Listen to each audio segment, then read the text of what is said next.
然変わんないですね。ずっと変わんないんですかね。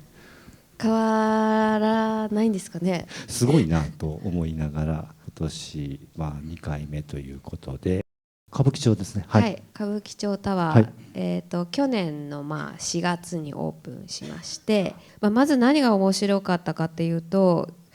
超高層でありながらオフィスが入らない、これがその歌舞伎町のど真ん中にあって、エンターテインメントに特化しているという、国家戦略特区を取った上での、超高層になるっていうことで、なんか今までのそういうちょっとマッチョで権威的みたいなとこからちょっと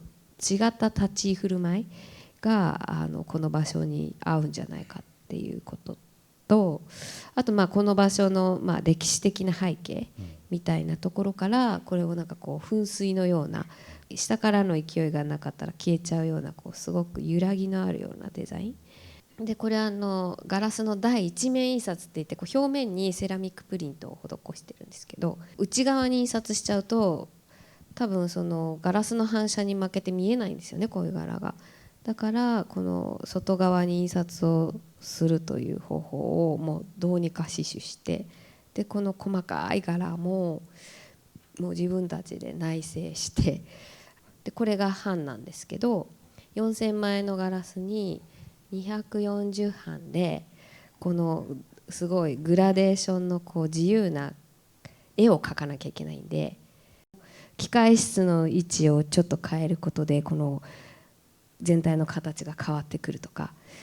あとゴンドラの経路によってこの形が決まってくるとか、それを交渉しながらいいとこを狙っていくみたいな、なんか基壇が基壇っぽく重くならないように、これアルミキャストを使っています。この受光面、下から当たった時にここが光ってくるので、全体がすごく浮き上がって見えてくるっていう風になっています。ドバイ万博、この大阪の前の万博がドバイ万博の、日本館を、設計させていただいていて、ドバイの人に日本の魅力って何って聞いた時に、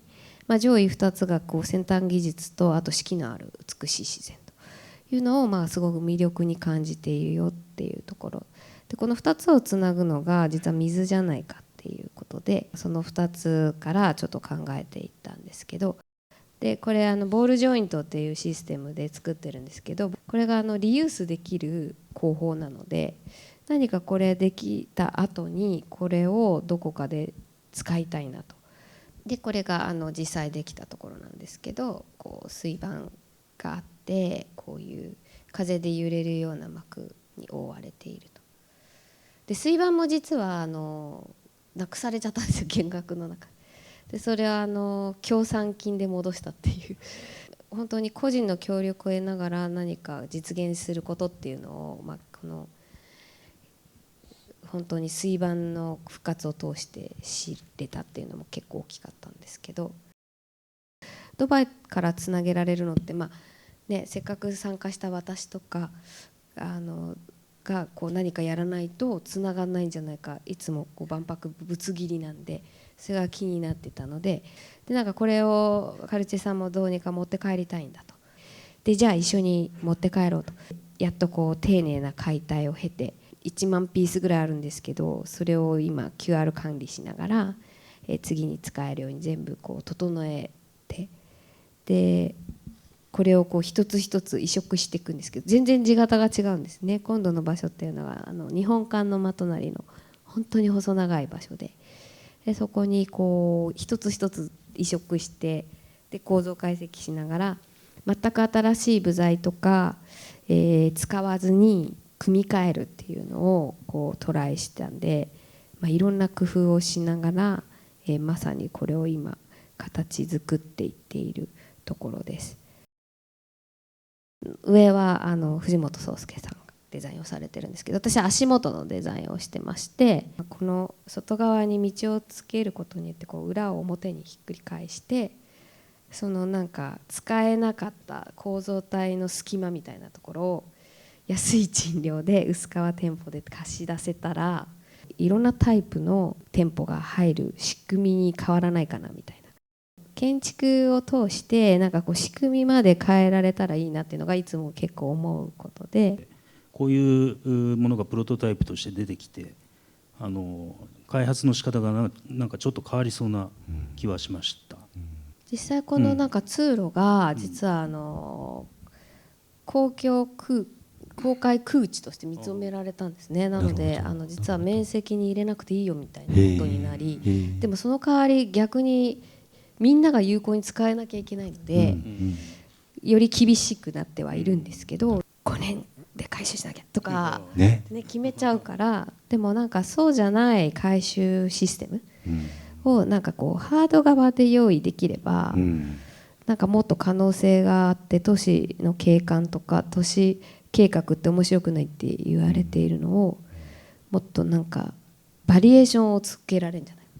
トーチタワーの上部の藤本さんの217レクチャーでこう公園みたいなものになっていると。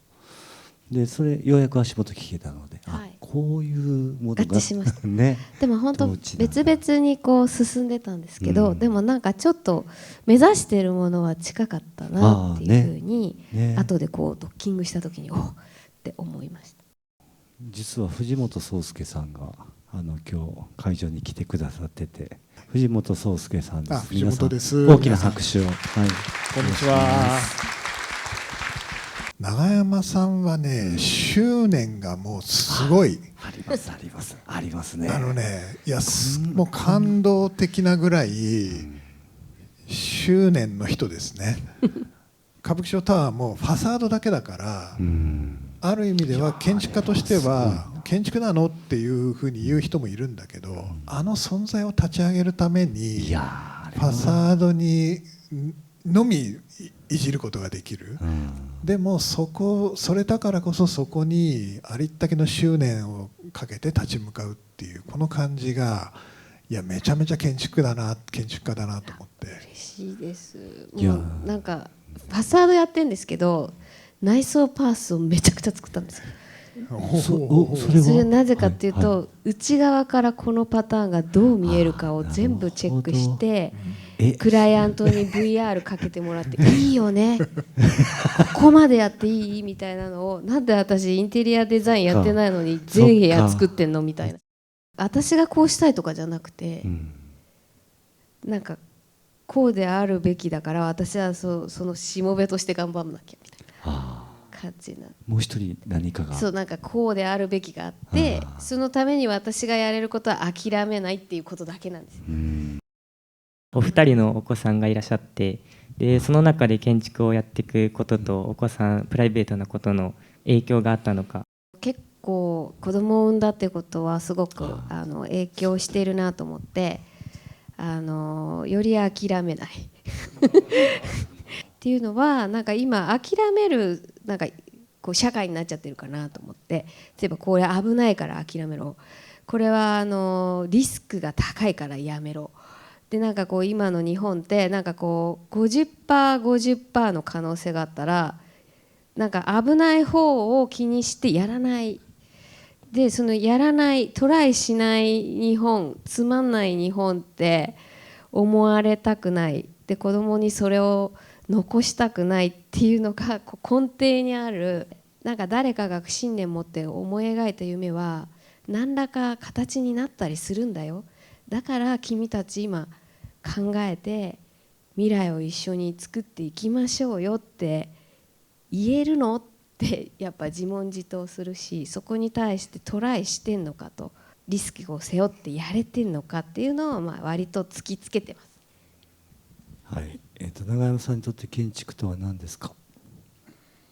そうですね。なんか人生の先生みたいな感じで。建築がで今でもなんか建築を通していろいろ自分の足りないところとか、もっとこうしなきゃとか、そういうのになんか気づかされているというか、でいろんなプログラムに出会うたびにそれをすごい一生懸命勉強して、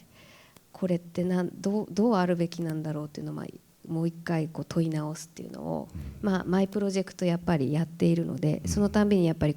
新たな分野の勉強をしなきゃいけないし、じゃあ未来像はどっちに向かうべきなのかをやっぱ考えなきゃいけないし、もうすっごい勉強をとさせてもらってる感じ。